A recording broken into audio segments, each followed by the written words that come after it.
Freemasons are a fraternal organization that traces its origins to the medieval guilds of stonemasons and cathedral builders. The first Grand Lodge of Freemasons was founded in England in 1717 and soon spread to other countries and continents.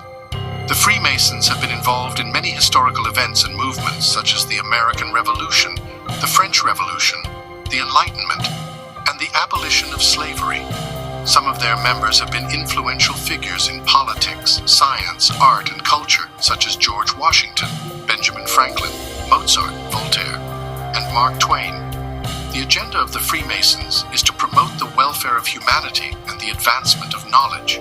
However, the Freemasons have also faced opposition and persecution from various religious and political authorities. Some conspiracy theories claim that the Freemasons are part of a global elite that controls the world's affairs and plans to establish a new world order.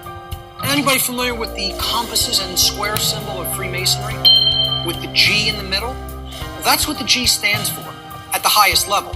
They'll talk about many porch masons. These are the exoteric masons that are given the teachings of the profane and they think they're in the know, okay? They're given the information, well, this only means geometry, it only means God, etc., okay?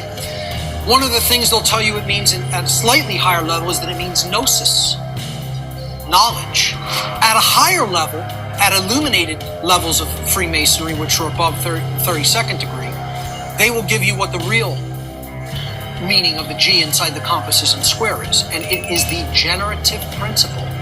It means Genesis, creation.